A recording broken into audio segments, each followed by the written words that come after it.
los que nos visitan o al público en general que también acude, sobre todo en fin de semana, pues que valore estos espacios que pues son prácticamente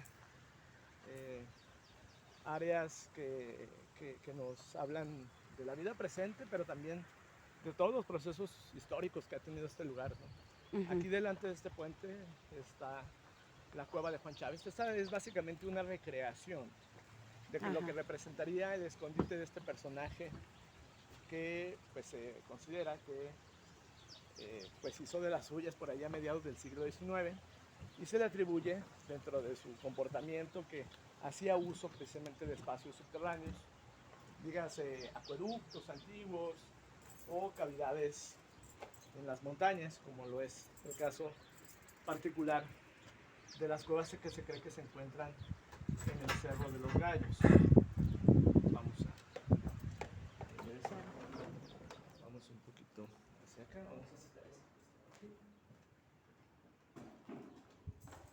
y ya le explico un poquito pues los contextos de este espacio y del lugar que, como le mencionaba, hace un poco alegoría a el escondite de Juan Chávez ubicado en el Cerro de los Gallos. Básicamente hacia el interior, en la parte ya de la zona profunda de este espacio, nos va a recrear una escenografía y ahí vamos a escuchar una breve historia a través de un audio que nos trae a la memoria y a todo este entendimiento de quién fue Juan Chávez, de qué personaje se trata, porque mayormente hemos conocido más al personaje a través de toda esta si traigo narrativa la lámpara yo. de leyenda. Muy bien.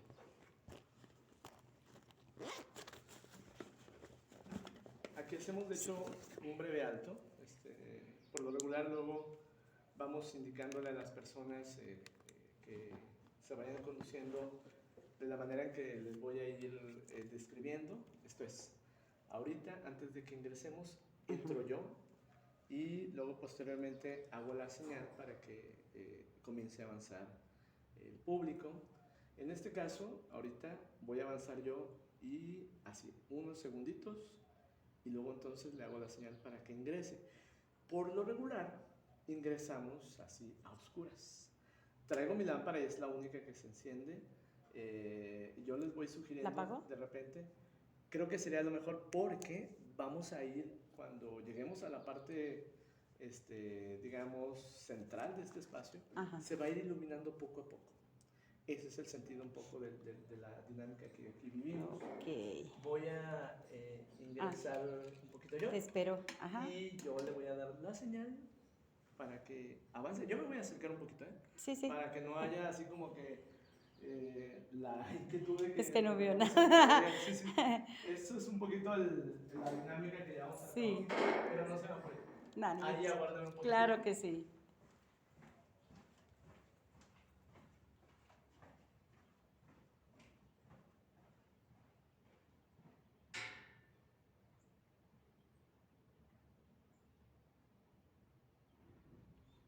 Pues buenas tardes, chicos. Estamos en El Caracol.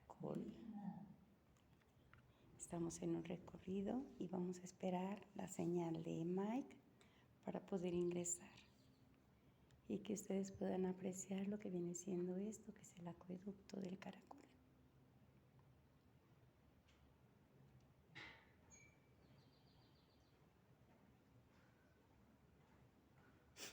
Muy bien. Ahora sí. Voy a mantener mi lámpara encendida. Luego habitualmente cuando ingresan las personas y cuando son grupos un poquito más numerosos, les recomiendo que toquen la pared del lado izquierdo, porque es la que es más extensa y la que digamos nos va a llevar hasta un punto donde luego los detengo. El piso es completamente plano, no hay rocas, no hay hoyos, no hay nada de eso. Es seguro y no hay pues nada aquí que temer. Vamos a ir descubriendo poco a poco. Se va a escuchar un audio en algún momento y nos da pauta a ir revelando poco a poco el lugar. Okay. La voy a ubicar en una parte central. Okay. Y luego entonces, va a ser más o menos aquí, un poquito más hacia acá, hacia acá, hacia y frente a usted va a comenzar a ir revelándose un poquito el escenario. Así de que a la vez que escuchamos, aquí hacia acá de este lado, vamos a ir descubriendo poco a poco el espacio, ¿de acuerdo? Ok. Muy bien, siempre la observación será hacia acá enfrente. Ujú. Voy a apagar mi lámpara Ujú. y vamos a ir escuchando un sonido inicialmente y luego posteriormente ya justo iremos descubriendo este espacio.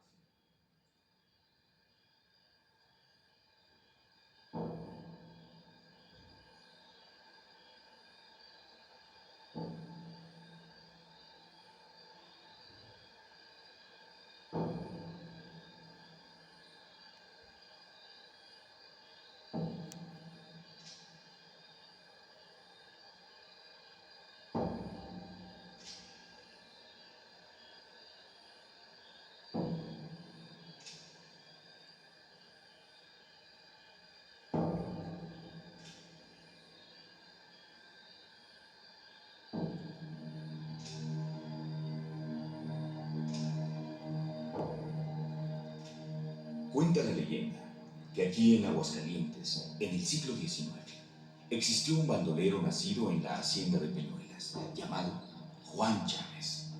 Un personaje de esos que hacen historia a través de sus hazañas y barbaridades. Corrían los años de la segunda mitad de 1800, cuando en nuestro país se vivían con intensidad las guerras de reforma. Una lucha sin cuartel que disputaban los partidos liberal y conservador en busca del poder político. Precisamente, Juan Chávez formaba parte del Partido Conservador, por lo que decididamente inicia su trajín por esta ciudad y sus alrededores, robando y matando a cuantos se pudiera, con tal de obtener recursos para la causa conservadora. En poco tiempo, se convirtió en el personaje más temido de la región, pues, según se cuenta, fue un hombre valiente e impulsivo que llegó a encabezar un grupo de bandoleros en la lucha por el mismo fin. Por sus cercanías a los líderes conservadores, llegó a ser prefecto político de Aguascalientes, nombramiento que asumió como encargado interino de las fuerzas políticas y militares de todo el estado en diciembre de 1863. Sin embargo, una vez que llegaron los liberales al poder, el día 12 de febrero de 1869, y después de 3 días de una carrera constante, llegó al monte de San Sebastián. Agotado, se recostó a descansar un rato, y al quedarse dormido, fue asesinado por 2 de sus asistentes que le clavaron 2 lanzas, crucificándolo en el suelo. Era el día 15 de febrero de 1869, entre las 22 y 23 horas. Así murió Juan Chávez a la edad de 38 años. Ese fue el famoso Juan Chávez. Y cuídense, porque se dice que por estos lugares aún se aparece su espíritu.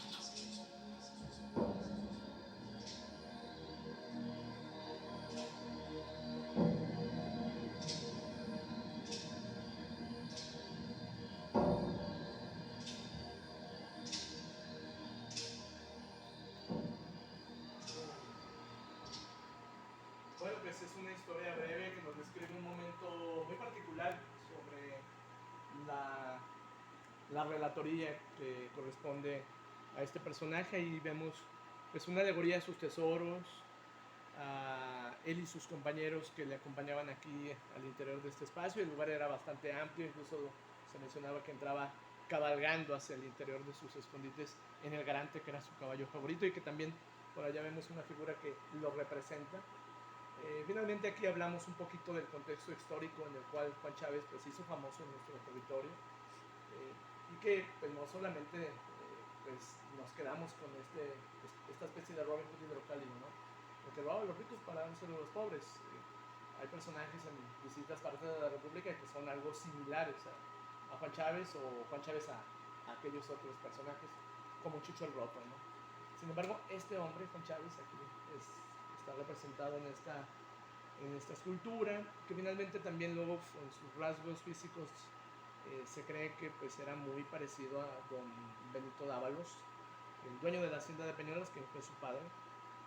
y que desde pequeño se cree que fue rechazado precisamente por este hombre acaudalado, y su madre fue quien lo protegió desde pequeño y fue quien le otorgó su apellido, Ignacia Chávez. Bueno, ya finalmente este personaje, como lo menciona el audio, fue traicionado por sus propios compañeros. Luego sus restos fueron traídos a la ciudad y fueron entregados a las autoridades para luego posteriormente ser llevados en procesión a sepultar ahí al conocido como Panteón de San Marcos, que se ubicaría en las proximidades justamente del Templo de San Marcos, ahí cerquita también del jardín del mismo nombre, del Jardín San Marcos. Y bueno, pues ya que hablamos de que en gran medida muchos de los bienes que este hombre llegó a acumular en estos lugares, pues no era tanto el propósito de dárselo a los pobres, sino que debido a que también fungió un papel interesante dentro de la lucha entre liberales, conservadores, luego posteriormente también se vio involucrado en la misma lucha contra el ejército francés que invadía nuestro territorio, pues él tomó partido precisamente con los franceses y le fue asignado el cargo de coronel auxiliar de las tropas franco-mexicanas. Por eso es que luego muchos de los bienes que luego este hombre se dice que acumuló en estos espacios, pues eran en realidad para la compra de armas, de algunos pertrechos de guerra para seguir la lucha en contra del ejército de Juárez. Pues ahí está, esta es una recreación, y luego pues iremos a conocer la caja de agua donde nace la leyenda de Juan Chávez, que es precisamente este espacio también conocido como el Caracol. Tengo dos preguntas. Uh-huh. Yo sabía que él robaba a los ricos porque como conservador que era, le daba el dinero a los ricos. Por eso ahí la traición de su misma gente, porque pues no, era muy injusto. Y que su papá era Juan Dávalos, según eso, según San Gogle.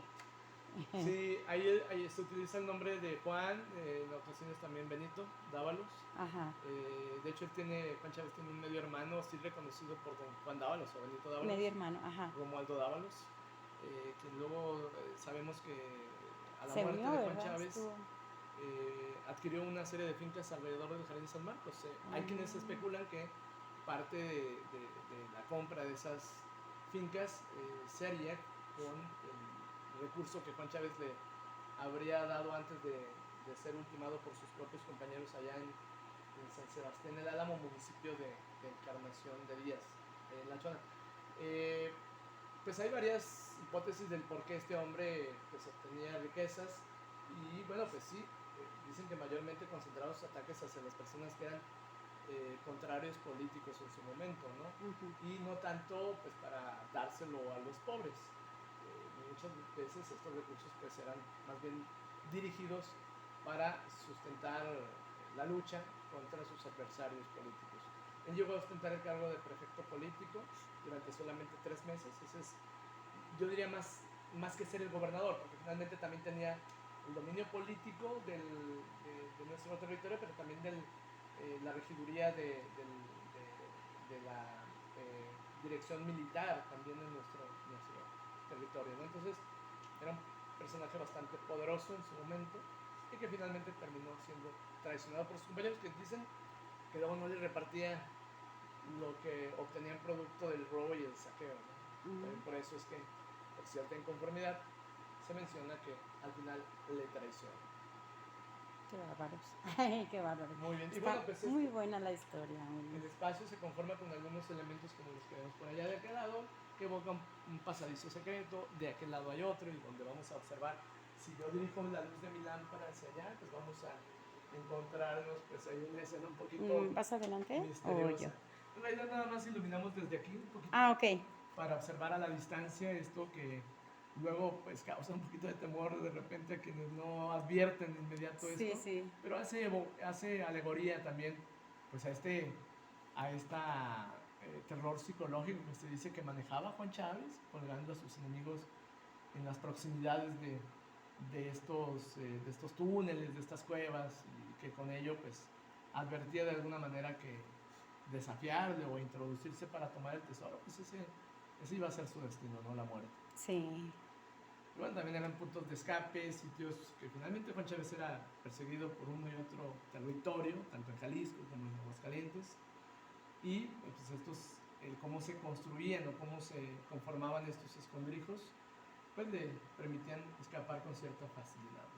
Y, perdón, estoy bien preguntona, Sí, adelante, porque, adelante. bueno, así sé cuando me interesa algo. Muy bien. ¿Qué tan cierto es que él se encargó de hacer los túneles o ya estaban hechos?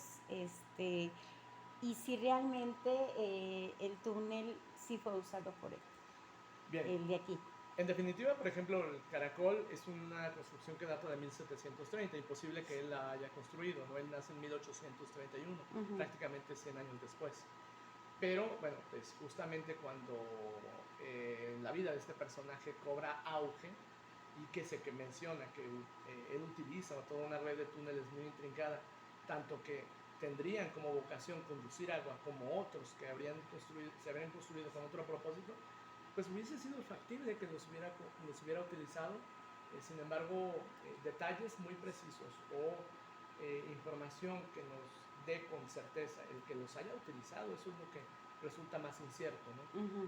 Sin embargo, pues las estructuras estaban construidas de tal forma que podían ser utilizadas. Hay quienes afirman que en algunos tramos del túnel, que ahorita vamos a echar un vistazo, pues se habían encontrado elementos que están asociados a la época de Juan Chávez, cucharas, platos, algunas municiones de armas, y el hecho de que se relacionen en términos de la época con Juan Chávez, pues es donde se robustece más el vínculo con él, que él los pudo haber utilizado. Ya para ese entonces el acueducto pues no hacía mucho flujo de agua, así de que esto hacía más factible que él u otros, años posteriores, los hubiesen utilizado. También se habla que los cristeros hicieron uso del sistema de conducción de agua subterránea. Exactamente. Qué padre. Ay, qué padre.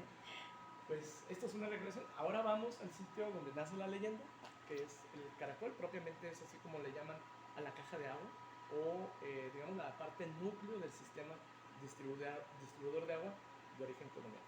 Va. Saldríamos ahorita por aquí mismo y luego ya nos dirigimos hacia el Caracol.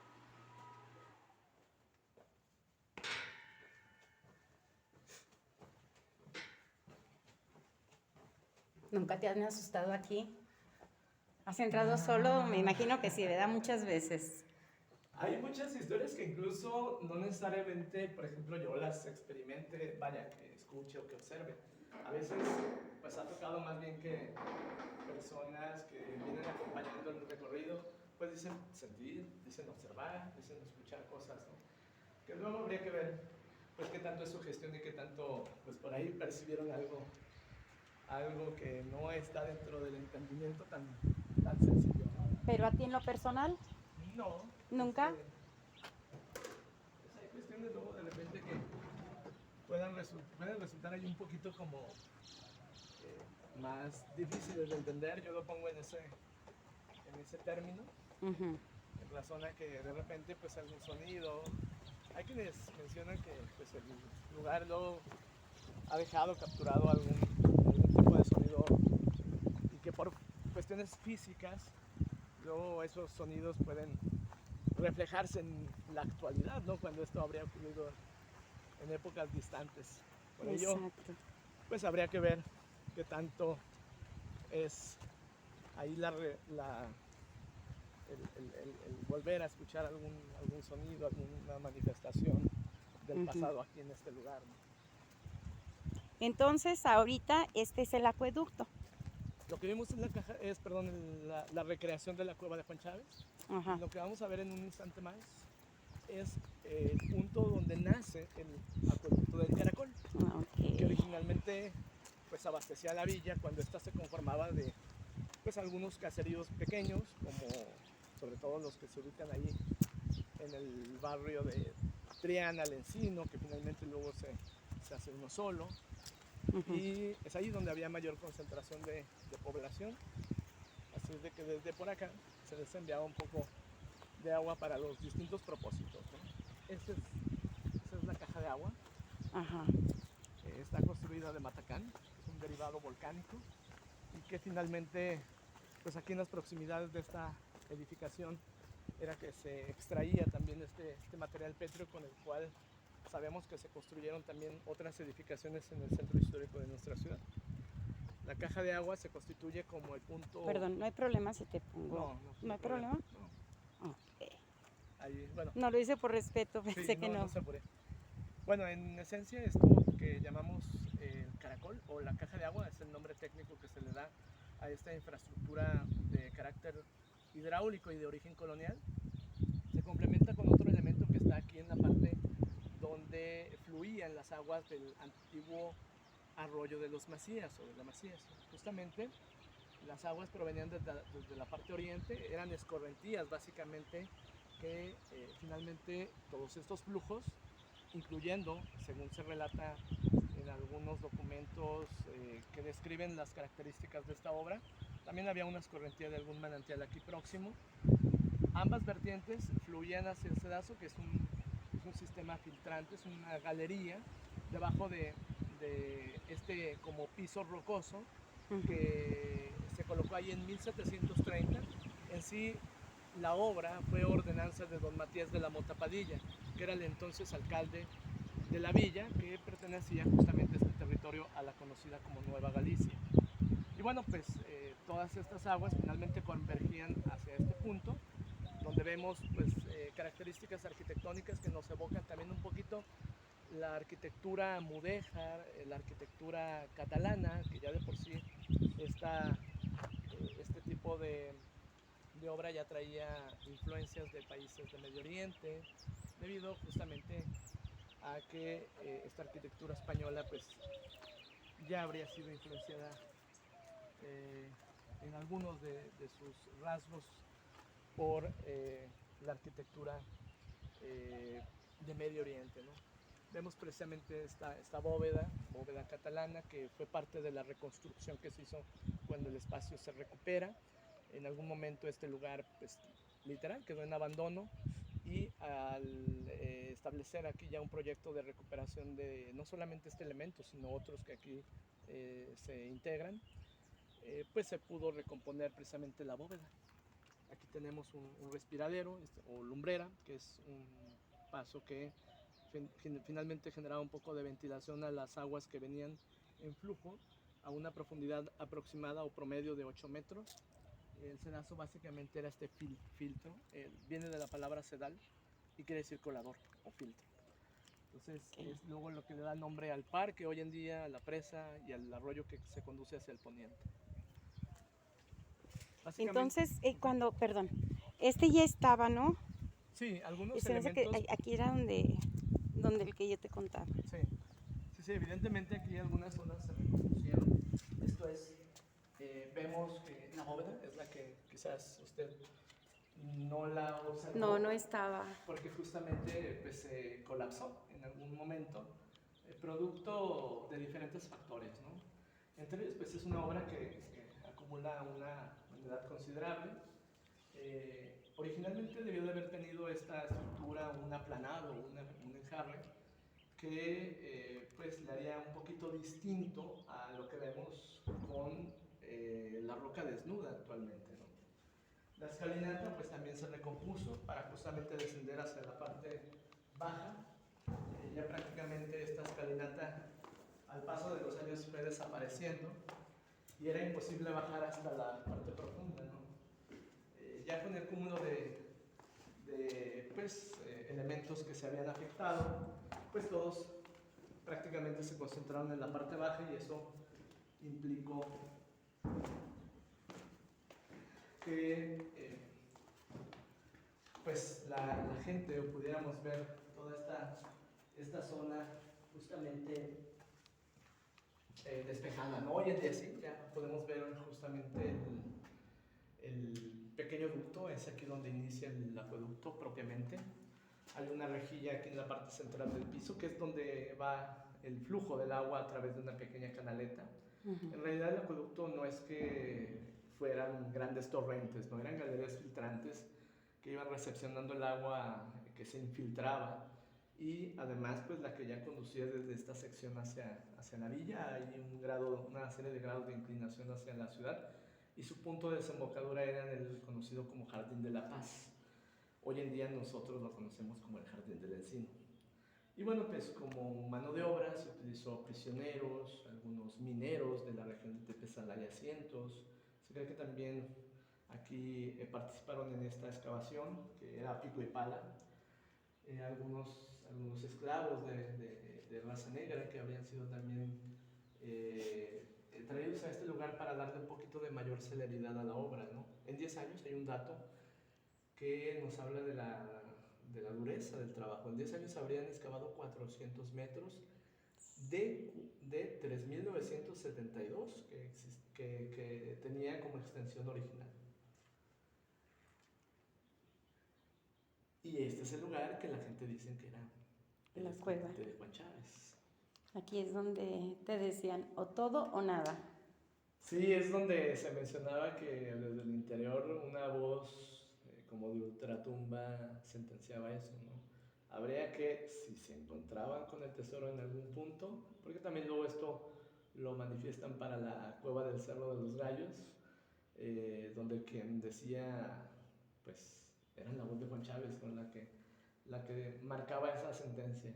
Y que de no extraer todo lo que por ahí se encontrara, todos estos fabulosos tesoros, pues lo que habrían sacado, que quizás era una parte de, pues se les convertiría en carbón, de no sacar la totalidad, ¿no?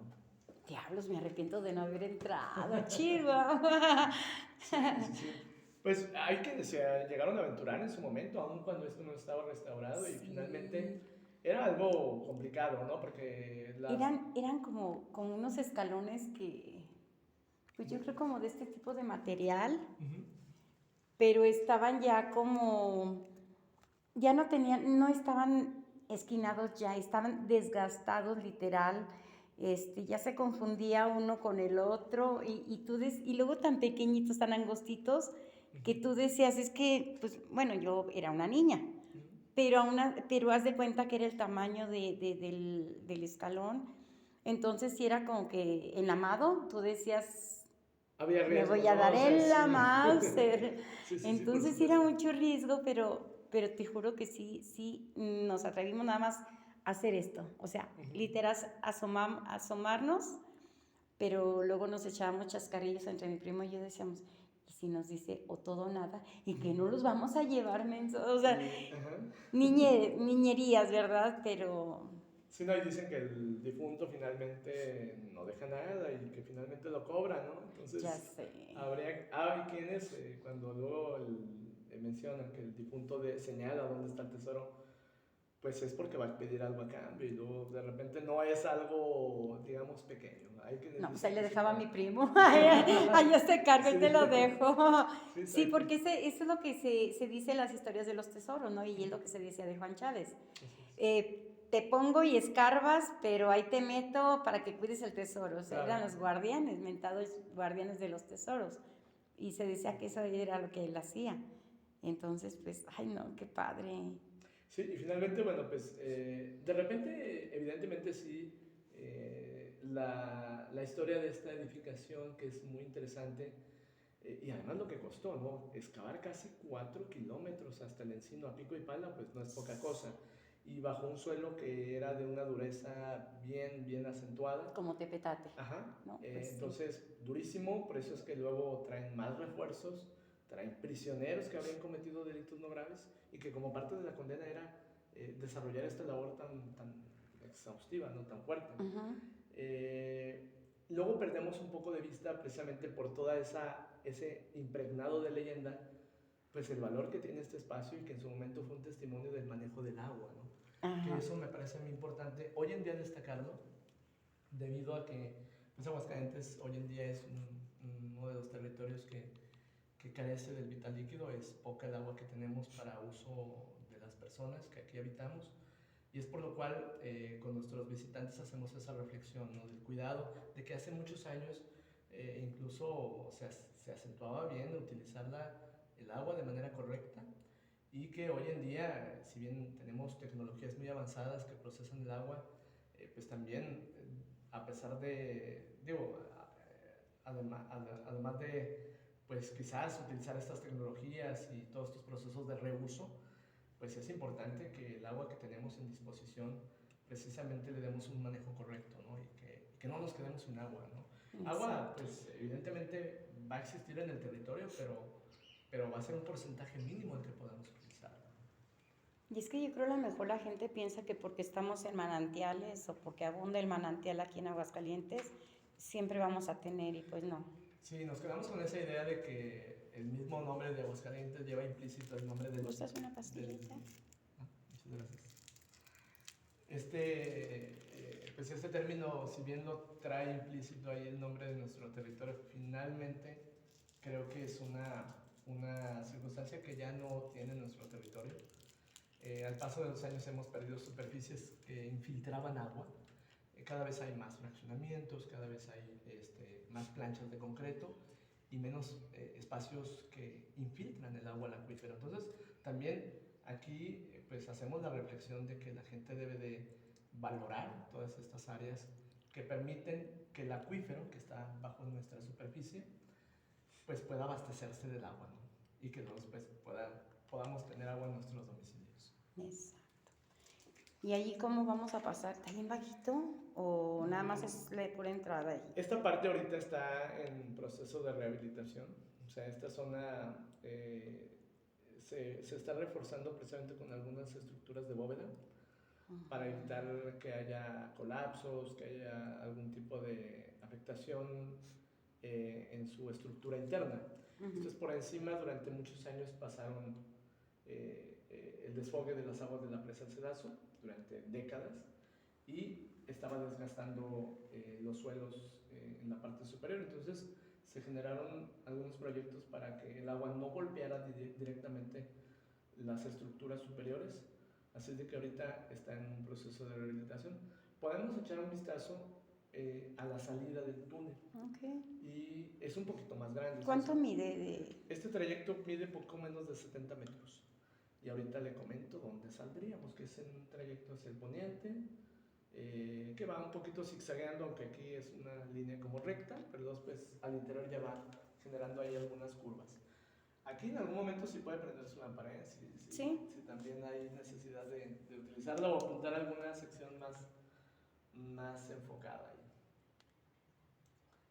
Cierto. Pues este es el lugar que dicen que utilizó Juan Chávez de escondite. ¿Y hacia dónde va a dar?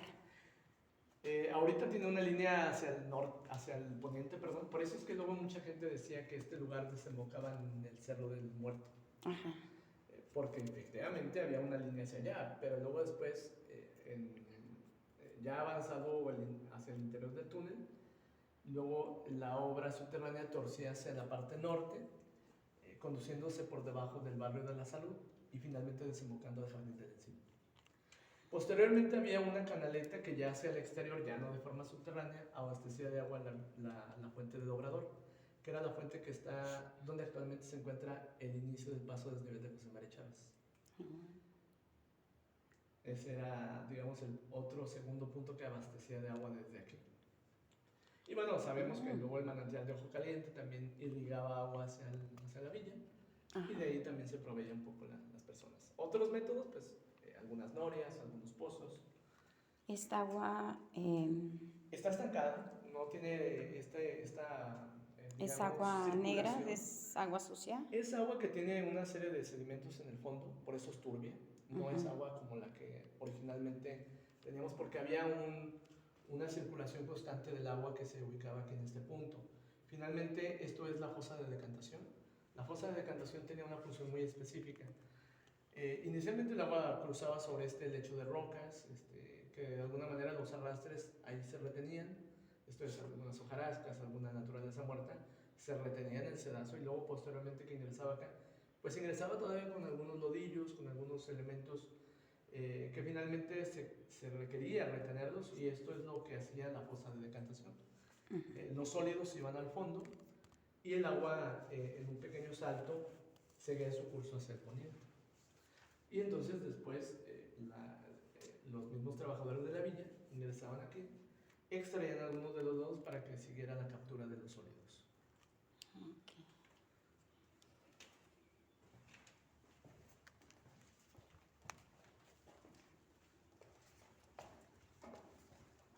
¿Y como para cuándo lo abren? Pues Va es para largo, que- ¿verdad? ¿Perdón? Digo que va para largo el abrir lo En que viene esencia, siendo. la obra ya está en sus últimos detalles, esto es, Ah, sí. nada más hace falta, pues, sobre todo hacer el retiro de algunos pequeños sedimentos, algunas zonas que tienen algo pues, superficies que puedan implicar algún tipo de percance, algo así. Ajá. Se va a tratar de retirar todos esos elementos que impliquen algún riesgo.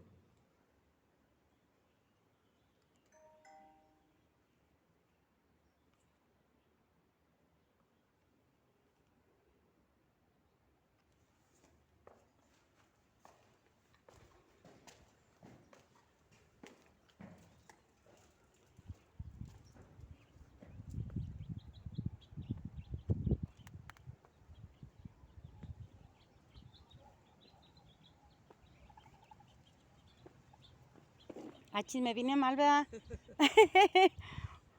Diríamos, Me vine al cambiando revés. un poquito no, pero mire, ya conocí otro paisajito. Ahí. Dijo la canción Me norteé.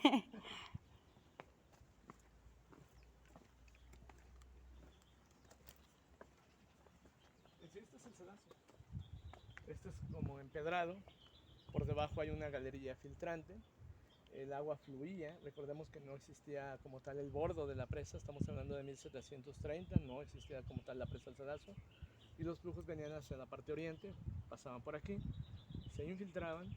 Y luego entonces los caminos hacia allá de forma subterránea hacían que ingresara el agua de esta vertiente. Más sumábamos luego la vertiente del manantial, que por aquí se mencionaba en algunas crónicas, que se encontraba aquí en las inmediaciones.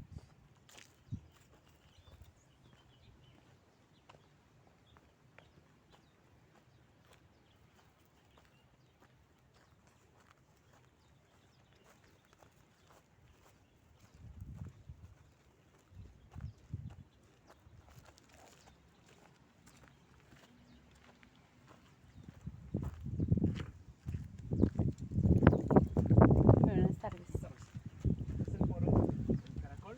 Es una estructura que luego pues, nos permite tener algunas festividades o algunos eventos que estén en relación a los temas que aquí se abordan. Hemos aquí tenido la festividad o parte de lo que se lleva a cabo casi a final de años con algunos temas de conservación de áreas naturales como el bosque de los Cobos. Aquí se habla un poquito de la importancia de estas áreas naturales que nos proveen de servicios ambientales. Y ahorita nos dirigimos justamente a el área que nos permite abordar la interpretación de este mismo espacio, pero hace millones de años. Ok. No, yo ni idea me daba que existía todo esto, te lo juro. Aquí Pero delante, está hermoso y se siente como que mucha energía, no sé, la naturaleza. sí, aquí con cuidado con las aberturas. Sí. De hecho, el diseño de este paso, que está aquí un poco dibujado, es justamente en propósito de que el agua fluya por aquí cuando tenemos el temporal de lluvias.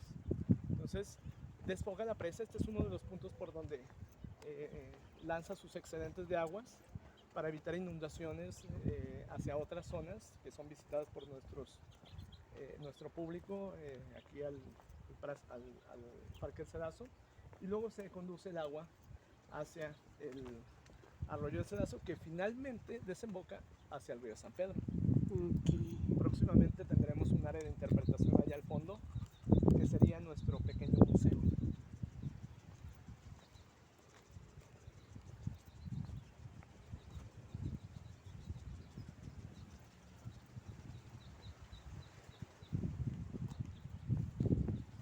Que es donde vamos a tener un área de interpretación a la que le vamos a denominar laboratorio de paleontología, que nos va a permitir conocer un poco los procesos que se llevan a cabo cuando se hace la recuperación de restos fósiles.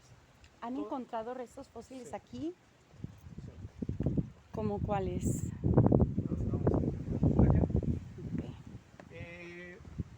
Aún tenemos algunas zonas donde hay afloramientos que datan del periodo final del Pleistoceno. Ujú. Esta es la conocida como Era del Hielo. Así de que pues, Qué podemos padre. encontrar restos de esta fauna que habitó aquí hasta hace 10.000 años. Ajá.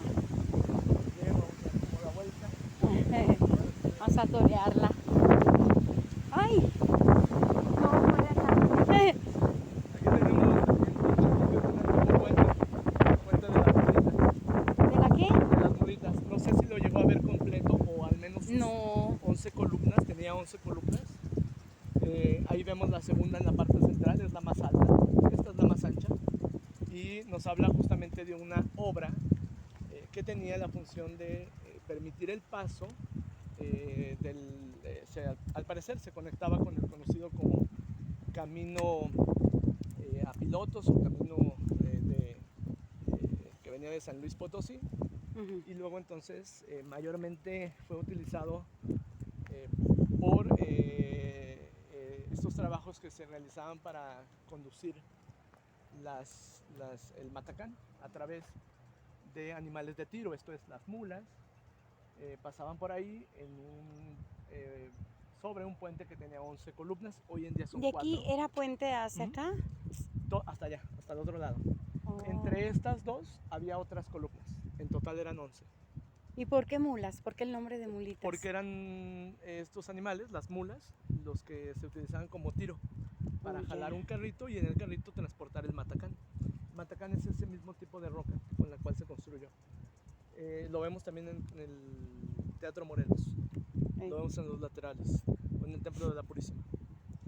Y bueno, mucho de este material fue extraído de acá. Entonces quiere decir que pues por ahí, por el puente de Mulitas, pudieron haber pasado algunas de nuestras obras arquitectónicas más conocidas. Sí. Y el puente de Mulitas también fue parte de un set cinematográfico en los años 70, a mediados. ¿En serio? Aquí se grabó una escena de la película La Pasión según Berenice, protagonizada por Pedro Armendáriz Sí, lo he Jr. escuchado. y Blanca Sánchez. De hecho, Pedro Armendáriz Jr. coloca su automóvil por ahí y luego pues evocan un día de campo que luego en aquel entonces, antes de la década de los 80, pues era muy dado que la gente llegaba hasta estos espacios, no habiendo muchos parques. Las afueras de la ciudad se volvían sitios de recreo para la población de aquel entonces, y eso era lo que significó Pedro Armendáriz Jr. y Blanca Sánchez con un picnic aquí, un día de campo. Qué padre. No, pues sí lo disfrutaron. Sí, era un Sí lo lugar disfrutaron. bastante relajante. No existía la Gómez Portugal, que hoy en día lo conocemos también como Ujú. el Cerrito de la Cruz, que está allá a un lado. Y que bueno, al paso de los años, después particularmente de la década de los 80, fue cuando comenzó a degradarse mucho ambientalmente este lugar. Pues las tiras de escombro, las talas clandestinas, mermaron mucho la condición biológica de este lugar, ¿no? Y fue a partir de que se crea el proyecto para rescatar toda esta zona que se reintegran otras especies, y hoy en día se le está dando pauta a que justamente las especies nativas como los huizaches, los mezquites o los nopales se vuelvan a integrar al lugar que fue su hábitat durante miles de años. Vemos ahí un afloramiento de roca también milenario, evoca también incluso un poco oculta la huella de un pie humano, ¿no? Ahí vemos los dedos en la parte de allá, de esos como montículos, y la Ya. planta del pie hacia acá, y va en dirección hacia el poniente, como si manejara, más bien como si dibujara un trayecto hacia la parte del Cerro del Muerto. Dicen que por aquí pasó el guardián que hoy en día vemos reflejado en esa montaña. En el cerro. Uh-huh. Y es que aquí hay una vinculación justamente con el Cerro del Muerto a razón de que se menciona que pues se entretejen muchas historias de gigantes, y esto muy vinculado con los restos Los de, Nefilit. de megafauna que se han encontrado aquí, ¿no? Huesos, un fémur de mamut, si lo distorsionamos con la mente un poquito, Ajá. se parece un poquito al hueso, al fémur humano, ¿no? Pero obviamente en otras proporciones. Así de que la gente luego comenzaba a hablar de que estos seres gigantescos, humanos gigantes y no animales, porque la gente luego, al desconocer que estos eran restos de fauna, de algunas especies que habían desaparecido, pues atribuían que eran huesos de humanos gigantes. Por eso es que aquí se le mencionó también como la cañada de los gigantes al arroyo de Cedazo. Y ahí vemos recreada a escala 1:1, en sus dimensiones cercanas a las que tuvieron las especies a las que están representando, pues una composición faunística interesante que data desde el Mioceno medio. Esto es, estas primeras que vemos serían especies que habitaron en este territorio hace alrededor de unos 15 millones de años. En este territorio. Si todo lo que aquí está representado, se descubrieron sus restos fósiles. Algunos de estos ejemplares están depositados en museos como bueno, en el Museo Regional de Historia tenemos algunos ejemplares aquí mismo en Aguascalientes, pero se sabe que algunos otros restos fueron llevados a otros lugares para seguir los procesos de investigación de los mismos, ¿no? Este es el Oreodonte o diente de montaña. Era un pequeño mamífero que habitó aquí hasta hace unos 5 millones de años. Y este camello es una especie bastante importante para la paleontología que se ha llegado a desarrollar aquí en Aguascalientes. Tiene como una mezcla como de caballo, camello, jirafa. Llama, vicuña, Sí, alpaca. tiene mucha similitud con esos animales. Sí, es una especie, es un camélido americano. ¿Camelido? Camello, ajá. Justamente los camellos se originaron en América. Ajá. Y luego posteriormente hicieron la migración inversa a lo que hizo el ser humano, ¿no? Que entra por el estrecho de Bering, por Beringia. Estos hacen lo inverso, estos se van hacia allá. No todos se extinguen, hay obviamente camellos americanos como las llamas, que justamente son, digamos que, pues un derivado de aquellos camellos antiguos, ¿no? Y bueno, esta habitó aquí y se encontraron sus restos fósiles aquí por primera vez en Aguascalientes, por lo cual tiene el nombre de Aguascalientia wilson, o camello de Aguascalientes. Hace algún tiempo, no mucho, encontraron restos de un camello en Panamá y se cree que es la misma especie. Por ello es que en Panamá le toman de nueva cuenta este nombre, Aguascalientia wilson, en relación justamente al camelido que aquí se descubre, que al parecer sería como la misma especie, la que descubrieron allá. Y son organismos que datan del Mioceno medio, tiempo en el cual pues este lugar tenía una composición muy distinta al actual clima semiseco que tenemos. En aquel entonces en que vivieron estas criaturas pues era subtropical, esto es, la vegetación era bastante exuberante, había mucha humedad en el ambiente, había incluso zonas pantanosas, ríos caudalosos y lagunas. Oye, Mike, ¿y el tamaño que tienen ellos era el real? Sí, evidentemente vamos a ver especies pues, pequeñas, pero otras que son gigantescas.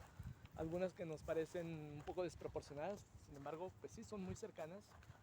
Las tallas, las dimensiones que manejan estos organismos a las que pudieron ostentar las especies a las que representan. Este es el Osteoborus o el devorador de huesos, una especie pues conocida. Parece como una hiena del... Parece una hiena moteada de África, pero pues es una especie un poco más robusta incluso, y era un depredador en manada, ¿no? A diferencia de la hiena, que es más tendiente a ser carroñero, pues esta especie al parecer tenía otras cualidades como depredador.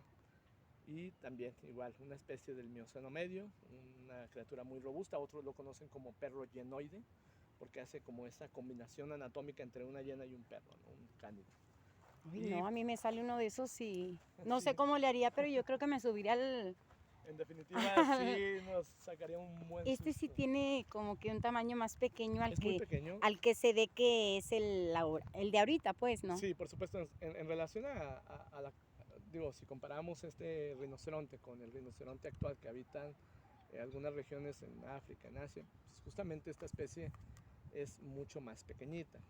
Se cree que hasta la escápula o hombro pues alcanzaba por ahí de 1 metro más o menos, y los machos poseían un par de cuernos, así de que los que estamos observando aquí son machos, y bueno, pues habitaban las proximidades de los pantanos, zonas donde estos animales solían merodear, extraían tubérculos, raíces, excavaban también con sus cuernos, pero también eran elementos defensivos, ¿no? Del Menoceras descubrieron restos de algunos molares, algunos fragmentos del cráneo. No se requiere encontrar como un esqueleto completo para determinar que se trataba de esta especie que habitó aquí hasta hace 5 millones de años. O sea, que con un solo hueso que tú encontraras sabías de qué era. Sí, ¿Y a qué animal pertenecía? evidentemente hay que asociar el hallazgo pues, a un control estratigráfico, hay que saber en qué capa se descubre en particular y si hay estudios previos, pues correlacionarlos, esto es vincular los estudios que se han hecho de estos organismos en otras partes del mundo, la comparativa de estos huesos, de estos fósiles con restos descubiertos en otras latitudes, pues nos determina con mayor precisión que se tratan a veces de las mismas especies, ¿no?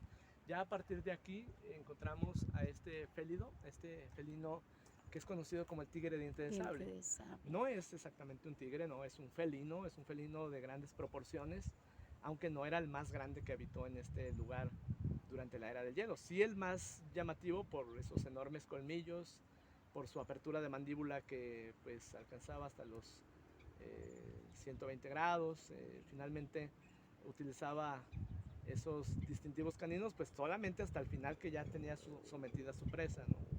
Mayormente utilizaba las garras y bueno pues era de cola muy pequeñita o algo similar al lince, ¿no? Sí, porque ay, yo no me explico cómo mordería si el Los de colmillos, arriba ujú, prácticamente está topando con los de abajo. Entonces, sí, para tener una mordida tendría que abrirla mucho mucho más, más. ¿no? Sí, por supuesto, digamos que ahí tiene la mandíbula medio abierta. Uf, Y pues a veces no era tan sencillo, no era como que tan frecuente que utilizara esos colmillos a diestra y siniestra, solamente hasta que su presa estaba sometida, daba un último golpe final para obstruir la respiración, regularmente lo hacía en la parte baja del cuello, y era como liquidaba a sus víctimas, ¿no? Smilodon fatalis es su nombre científico, y eso quiere decir colmillos de cuchillos mortales. De esta especie se encontraron restos fósiles en la década de los 50 por el doctor Osvaldo Moser, que fue un paleontólogo autodidacta que justamente exploró esta región desde la década de los 50 y concluyó sus trabajos de exploración y descripción de estos restos a finales de la década de los 70. luego aparte las motitas que tiene son muy diferentes, es más, Sí, ninguno lo tiene, ni leopardo. Es diferente, ¿no? sí. Aquí tenemos ya otros ejemplares que nos representan también a los mamíferos del Pleistoceno, del final del Pleistoceno. Este es el Antilocáprido tetramerix, que quiere decir cuatro cuernos. Posteriormente añadieron a su nombre el término Moseri en relación al nombre, al apellido del doctor Osvaldo Moser. Y de este ejemplar se encontraron también restos del cráneo, algunos, todavía una cornamenta poseía este cráneo descubierto aquí en el arroyo del Cedazo. Estos son los caballos que habitaron en gran número aquí en Aguascalientes, conocido como Equus conversiens, un caballo americano. Luego tenemos de repente la idea de que los caballos fueron traídos por los europeos, los actuales sí. Sin embargo, el origen de los caballos también es americano, como el de los camellos. Pero luego ellos desaparecen de América para luego ser reintroducidos durante el periodo colonial aquí en No, América. yo me imaginé que era como una mezcla como de cebra y caballo, Por la por las conformación de los rayas. colores, Ajá. sí pudiera evocarnos a una u otra especie, ¿no? Sin embargo, bueno, pues sabemos que estas especies eran, claro, puede ser un patrón alternativo que pudieron haber tenido, o ser de tonos uniformes, moteados tal vez incluso. Ajá. Aquel es el tigre diente de sable ahí con con su posición de ataque. De ataque. Finalmente era una especie de acecho, no era tanto una criatura que correteara a sus víctimas, era presas. una especie algo pesada y pues cola corta, no le daba mucha capacidad de giros zigzagueantes, por ejemplo, como lo hace el guepardo, que es un felino rapidísimo, ¿no? Ujú. Y que puede perseguir gacelas que también son muy, muy rápidas. Es decir, que Exacto. este animal más bien era de acecho. Ay, no, pero está enorme. Y aquí tenemos a Canis sedazoensis, que es un cánido también conocido como ¿Cómo? ¿Cánido qué? Canis sedazoensis. Ese es el término científico que inscribe pues, a esta especie, justamente considerada una especie tipo, una especie también que al parecer en otros territorios no han sido descubiertos sus restos. Parecería apuntar a una especie también única descubierta aquí en Aguascalientes. Lobo Parece del como un Cedazo. lobo, ¿no? Ujú. Sí. Lobo del Cedazo era una especie intermedia entre el coyote y la zorra gris. No era muy grande, no era muy robusto, esta especie compaginó con otros cánidos que eran incluso un poco de mayor talla, ¿no? Este es un ¿Y milodón, un perezoso terrestre te gigante. iba a decir, tiene cara como de perezoso. Sí, justamente este perezoso terrestre gigante pues es parte de la fauna que llegó desde Sudamérica. ¿Era su tamaño normal? Sí, Santo Dios. sí alcanzaba más de 3 metros de la nariz a la cola. Y bueno, pues es una especie lenta, pero a diferencia de sus pares actuales, que son los Ujú. perezosos amazónicos, pues no son especies que se colgaran de las ramas de los árboles. Imaginémonos, difícilmente soportaría uno de estos, ¿no? Ellos más bien se distribuían en los territorios, avanzando lentamente por las zonas riparias, cercanas a los ríos, a los No cauces. inventes. Imagínate una foto aquí con él. Ay, Jesús. Sí. Este enorme, me lo imagino. ¿Y eso que está sentado? Es por eso, por especies como esta, que a este periodo le llaman también, además de llamarlo la era del hielo, lo llaman la era de las megabestias.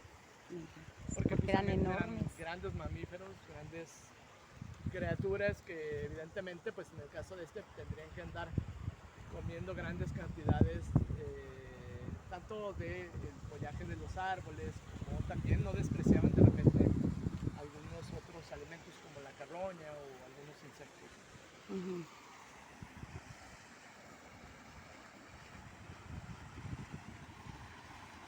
De este lado también tenemos una representación de la tortuga geoquelón, o la tortuga gigante de tierra, muy similar a la que actualmente habita en las Islas La Galápagos. mentada o de caguama, Aldabra. ¿verdad? En el caso Que de están esta, enormes. pues es una especie enteramente terrestre. Vemos su estructura de las patas muy aptas para un caminado lento, pero soportando ese peso también bastante acentuado. Hoy en día es en Aldabra y en las Galápagos donde habitan especies similares a esta, Ajá. que podían vivir hasta más de 100 años. Y en el caso de la especie que tenemos acá ¿Son de grandes búfalos o qué son? ornamentos, sí, bueno, lo conocen como búfalo en algunos territorios. Ajá. Su nombre, digamos, más correcto es el bisonte. Este es Bison latifrons, que es una de las varias especies de bisonte que habitaron durante el Pleistoceno. Había otras variedades, y la actual es el bisonte americano, que tiene una cornamenta de mucho menor talla. Estos cuernos eran más grandes que los de los actuales búfalos o bisontes. ¿A qué le Y llaman? Oro. bueno, los uros son más europeos. En el caso de este, es el oso de cara corta, Arctodus pristinus. Los Arctodus se caracterizaban por ser depredadores muy fuertes, solitarios, eso sí, no se reproducían en grandes cantidades. Y bueno, a diferencia de los lobos o los dientes de sable, que se consideraban también depredadores en manada, pues este era un depredador solitario. Ajá. Y se cree que en competencia con otros depredadores, pues de alguna manera, pues no lograba cazar tantas presas como los demás que lo hacían en manada, ¿no? Para esta criatura era un poquito más complicado y pues sus presas se volvieron hábiles, así es de que tendieron a irse extinguiendo. Finalmente se cree que se extinguieron hace alrededor de unos 10.000 años también estas especies. Arctodus pristinus, que por cierto la mejor pieza fue descubierta más hacia el sur del continente, y esto es porque la mayoría de los hallazgos han sido en Estados Unidos, al parecer en algunas regiones de Canadá, pero en Aguascalientes encontraron una rama mandibular en el arroyo San Francisco, que es parte del bosque de los Cobos, Ajá. y que actualmente está depositada en el Museo Regional de Historia. Por último vemos por allá al fondo el mamut de Columbia, que es la especie de mamut que habitó en este territorio hasta la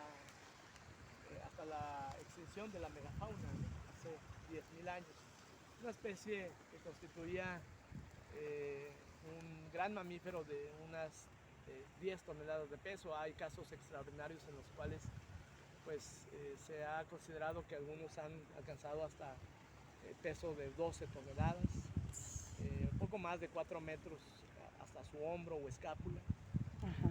Y bueno, pues ejemplares que se alimentaban de poco más de 100 kilogramos diarios de vegetación, 150, 160 kilogramos diarios de vegetación. Eso es Bueno, en también realidad aquí lo de... que hacemos es una simulación de una excavación que va inscribiendo pues justamente los procesos que se realizan para que la extracción sea controlada. Se hace una cuadrícula justamente y cada módulo se va analizando a detalle para no solamente rescatar los restos como tal, sino los sedimentos y que estos puedan ser analizados también debido a que pueden contener pequeños huesecillos, ¿no? Esta es una simulación, pero en realidad nosotros descubrimos más los restos en taludes como el que está allá al fondo. Lo hacemos más pues en estructuras verticales, no tan Ajá. que van un poquito hacia arriba, porque justamente vemos ahí cómo se asoma la estratigrafía, las capas que se han ido eh, eh, redeponiendo en uno y otro momento. Y vemos que, bueno, pues sabemos que en la mayoría de los casos, no en todo, pero en sí las capas inferiores son las que contienen los restos fósiles más antiguos, aunque hay procesos de redeposición de suelos, que esto es, pueden desaparecer algunos suelos y luego ser sustituidos por otros, ¿no? Ahí vemos las capas de estas arenas en tonos rojos, café rojizo, que son donde mayormente hemos descubierto algunos restos de estas criaturas. ¿Aún siguen encontrando aquí restos? Vaya, el hallazgo de restos pues es fortuito. No hacemos como tal excavación en estas paredes, sino que damos pauta un poquito a los que los procesos de erosión nos permitan que la lluvia, por ejemplo, que son uno de estos factores que permiten el redescubrimiento de suelos nuevos, y ya posterior a una lluvia nosotros nos asomamos un poquito ahí a las paredes y esto nos permite quizás visualizar algún elemento, no necesariamente uno completo, sino puede ser fragmentario, porque pues, la mayoría de estas arenas son materiales de arrastre, ¿no? Los huesos se iban transportando a lo largo de kilómetros y a veces lo que tenemos son restos fragmentados. En pocas ocasiones son restos completos y más aún en muy, muy escasas ocasiones son restos en conexión anatómica, ¿no? Que esté un hueso unido con el otro. Ujú. Pero sí llega a pasar, sí llega a ocurrir Mm. eso. ¿Y tú también le haces a la Yo paleontología? soy investigador autodidacta Ajá. en esta materia, pero por supuesto seguimos toda una serie de lineamientos que nos marca precisamente el Instituto Nacional de Antropología e Historia. Se tiene que recurrir precisamente a esta instancia cuando hay un hallazgo Ajá. y que esta institución pues marque justamente los procedimientos que se tienen que desarrollar, ¿no? A veces tienen que generarse alguna serie de rescates, porque de no rescatarse estos elementos, los mismos procesos naturales los pueden destruir, ¿no? Así es de que, bueno, pues finalmente le entendemos un poquito más a este tema. ¿Qué haces cuando encuentras algo? Bueno, Ujú. Restos fósiles, supongo que tú debes de conocer ya los restos, ¿verdad? procedimientos, sí. Ay, ¿y qué haces? ¿Tú lo sacas completa en cuanto la descubres, me refiero, la pieza o les hablas a Bueno, es tus... que sí, tiene que darse ahí todo un procedimiento, un protocolo.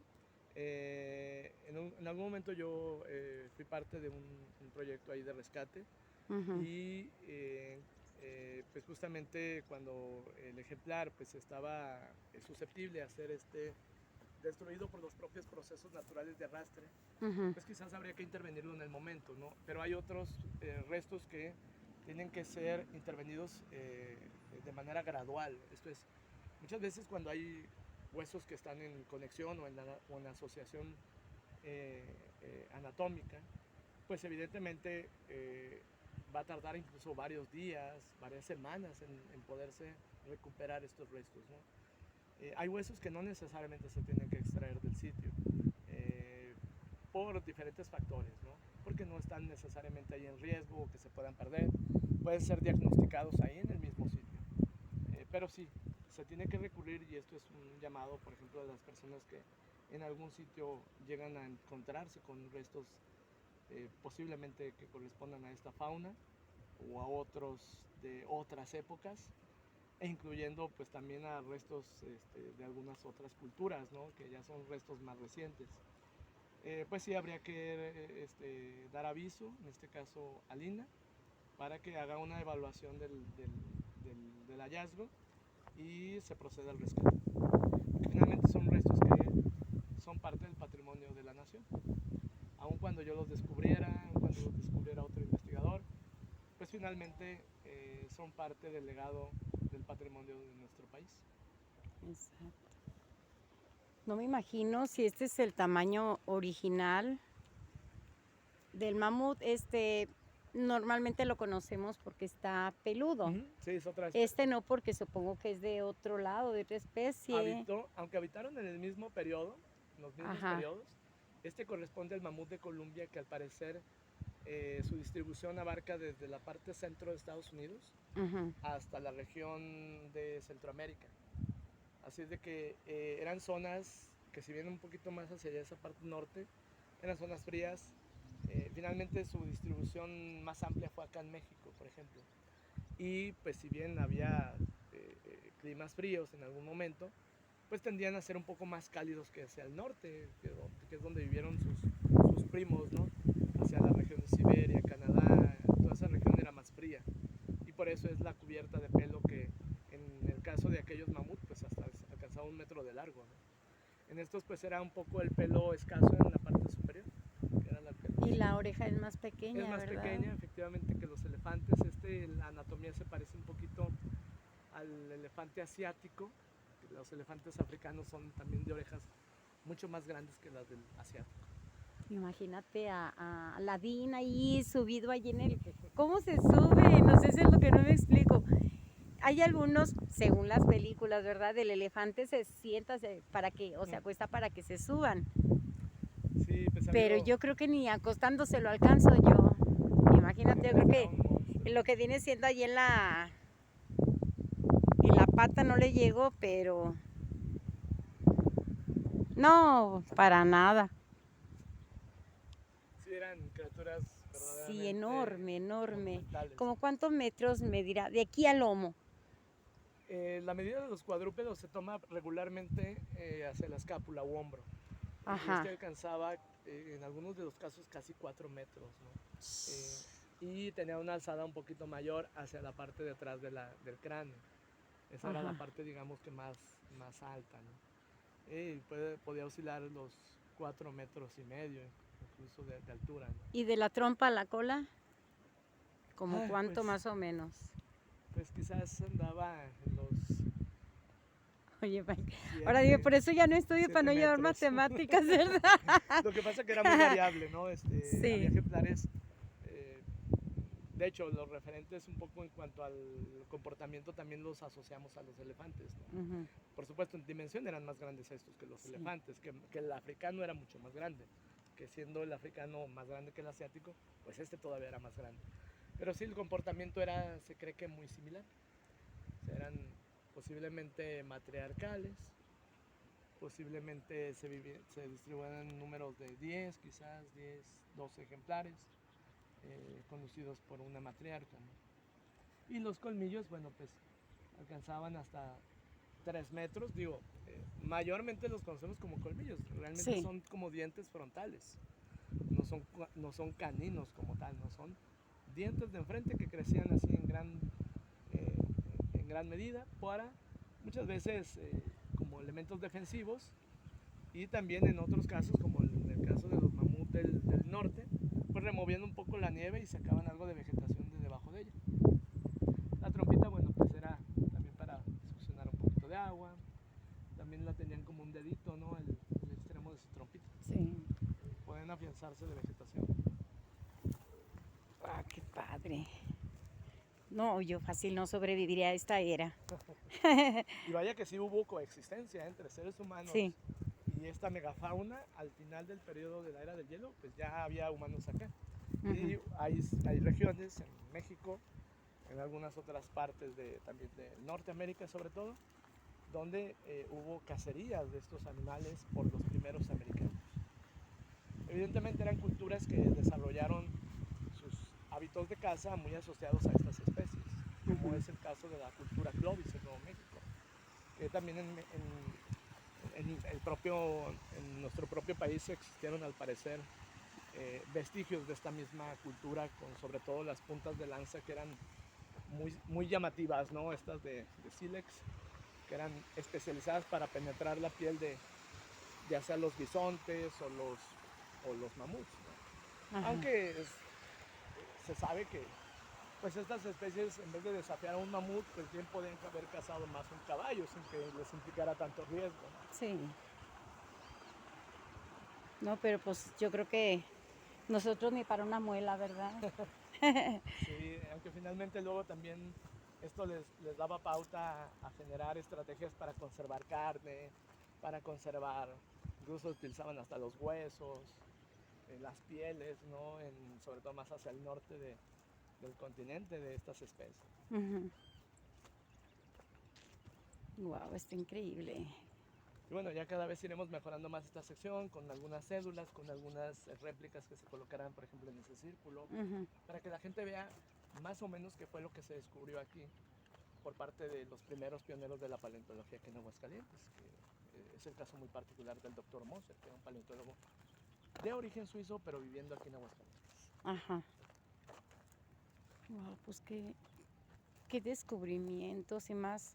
Es sorprendente ver pues la mezcla, ¿no? Como te digo yo, estos tienen trompa de camello, trompa de caballo. Pues el cuello está muy largo, no como una jirafa, pero sí es algo similar. Parecido. Entonces, pues es como que una mezcla de todo. Sí, Hicieron chanchuy. los mismos oreodontes, que son estos ejemplares pequeños, hay investigadores que les asocian a los camellos también.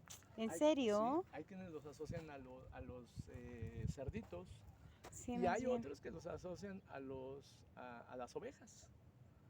Entonces, pues todavía hay procesos para seguir ahondando pues, en el parentesco que tendrían con animales actuales, ¿no?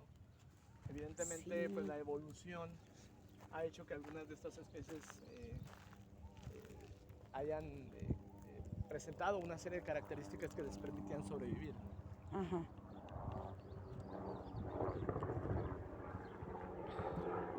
Está súper increíble todo esto. Te digo que yo jamás me imaginé que todo esto iba a estar después del agua. Ajá, sí.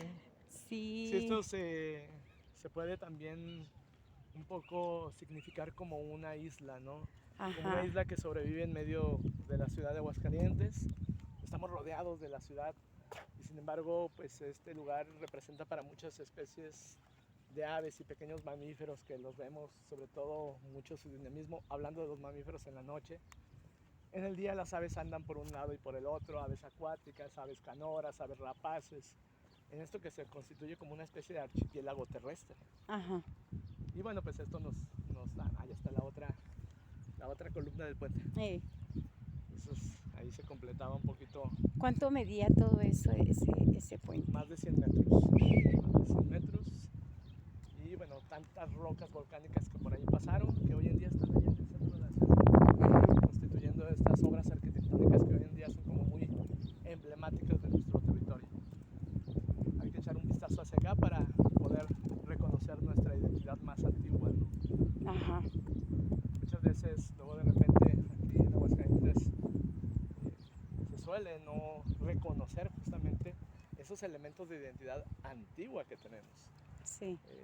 Por ejemplo, cuando hablamos de una especie ícono, pues aquí quizás mucho asocian a los gallos o a los toros, que son dos especies exóticas para el territorio, o bueno, en algún momento traídas por procesos de colonización. Y sin embargo aquí tenemos especies, como es el caso de una tortuguita que todavía habita aquí en este lugar. ¿En serio? Allá en Cobos. Y se encontraron restos de esta misma especie, o sea, no todas las especies se extinguieron. ¿Es antigua?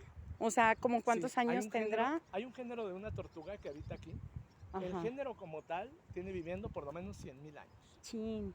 Y entonces, vaya, las que están aquí son descendientes de aquellas, ¿no? Pero finalmente fue una especie que no se extinguió. O sea, no todas... Todavía hay poblaciones descendencia. de ellas. Y esto nos permite reconocer a una especie que se logró adaptar. No se extinguió porque finalmente los mamuts, los dientes de sable, los caballos prehistóricos, los camellos, los bisontes y demás animales que están descubiertos, pues sufrieron a tal grado procesos de extinción que no soportaron y finalmente desaparecieron. Ajá. cambio existieron otras especies que aún habitan algunos de nuestros ecosistemas, como es el caso del lince rojo, que es el gato montés, Ujú. el coyote mismo, o la tortuga casquito, que es así como llamamos a esta tortuguita pequeña, persisten hasta nuestros días y sabemos porque hay registro fósil de ellos. Ajá. No es porque creamos que vivieron en aquel entonces, sino que de verdad a través del registro fósil sabemos que sí coexistieron con estos otros. Ajá. Wow, qué increíble.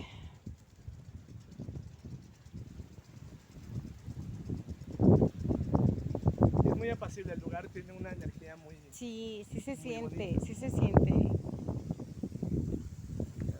Agüita. Ahora sí vamos a pasarle de que nos bañe, Rodearon aquí. como a mí ayer la fuente. Ay, esta era la que me mojó ahorita. Por acá, por la orillita, sí podemos pasar. A ver. No, pues tú aquí encantado, ¿verdad? Aquí Sí, en la naturaleza. sí, pues estoy acá desde hace más de 15 años. Sí. Y, afortunadamente en esta administración es como ya han rehabilitado, por ejemplo, rehabilitaron toda esa parte. Esta Todo de esto acá. estaba bastante corroído y se van a ir reintegrando otros elementos. O sea, por ejemplo, este recorrido lo cerraríamos con Ajá. una visita a ese lugar cuando tengamos los fósiles. Todavía no. Todavía los tenemos por ahí, pero cuando tengamos las vitrinas y todo eso, No, ya. ahí los vamos a tener. Qué padre. Entonces, esto, gracias a esta administración fue que se logró, digamos, voltear a este lugar otra vez. Ujú. Los animalitos que vimos, pues algunos ya tenían algunos procesos de vandalismo, incluso, o sea, se los brincaba gente y los dañaban. Pero dentro de esta recomposición ya se rehabilitó toda esa zona y esta parte. Ahora es cuestión de que sigamos con otros lados. Y fíjate que está bien cuidado, bien conservado. Todo está atendido. Tiene buena impresión. Mira, si te fijas, hacia allá, todo esto antes era como un desiertito, todo erosionado. Ajá. Y lo que hemos dado pauta a que los mezquites, que son estos, Sí. o los huizaches, que son sus primitos allá, Ajá. o los nopalitos, los dejemos para que vuelvan a repoblar. Y por allá ya hay unos niditos, ya lo sabes, luego les gusta anidar ahí en esos lugares. Fíjate. O sea, la misma flora, la misma naturaleza responde. Ujú. O sea, me dejan vivir aquí, que es mi lugar, como que embellece el sitio. Y todo ese alrededor de este laboratorio estaba Ajá. seco. Todo estaba así como un desierto, todo erosionado y los suelos se han recompuesto. Y luego, y si no te lo recupera la misma tierra, o sea, Sí. al César lo que es del César. Si descuidas una finca, por ejemplo, una casa, no sé, una hacienda, lo que sea, la tierra reclama lo suyo Ujú. y empieza a llenarse de plantas y Sí. todo eso. Sí, mucha de la dinámica anterior era cortar los árboles, Ajá. o sea, cortar las especies nativas. Hoy en día ya no, porque sabemos que son las que no requieren incluso riego. O sea, No. ellas solitas son de raíces Sí. pivotantes, van y buscan el agua.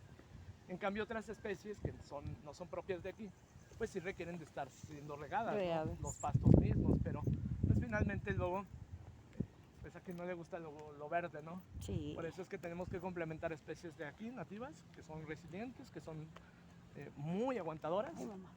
Ajá. junto con otras especies que combinamos, que también embellecen el lugar, ¿no? Las bugambilias, allí por ejemplo las jacarandas, Aquella morada, ajá. que son muy bonitas en esta época.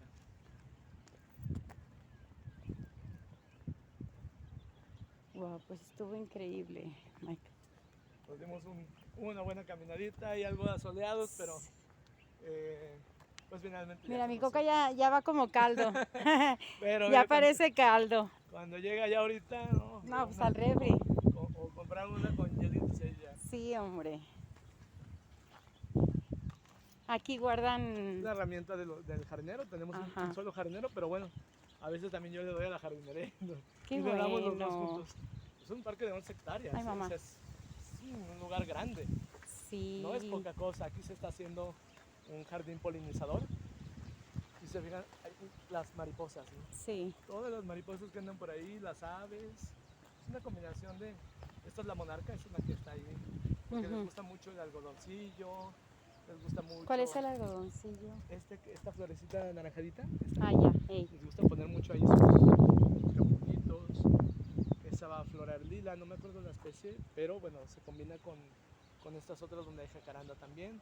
Aquí es un revoloteadero de mariposas a todas horas, ¿eh? Qué padre. Y se crea un microclima allá abajo, o sea, allá abajo es más fresco. Ujú. A pesar de que allá vimos en el solazo, ay, cuando veníamos aquí por donde está el piso Sí, este, ya, pero aquí no, aquí ya refresca. Ujú. Y esto es un reducto de lo que hubo como bosque de sauce o bosque de galería, Ujú. que está constituido por los sauces, o el sauce llorón, que es este. Y la cantadera de aves todo el día. Eso es lo más bonito. Es la inyección. Es lo más bonito de la naturaleza, que despiertes y escuches el canto de las aves. Sí. Yo a mí me gusta mucho la naturaleza, el campo. Me encanta andar en el rancho. Precisamente por eso, por toda la naturaleza. Aquí de repente, perdón, el aroma Ujú. de esta flor. Y es que pues las flores siempre tratando de... ¿Qué flor es esta?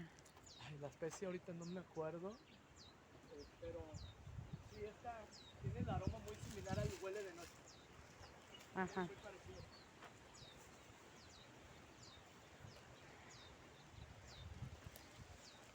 Aquí hay una variedad de 3 especies de pájaro carpintero, ¿En por serio? lo menos 2 especies de colibrís, halcón, halcón sarnica, lo que es el halcón más chiquitito del mundo. Ajá. Tenemos halcón rastrero o halcón de cobre, que es una especie protegida.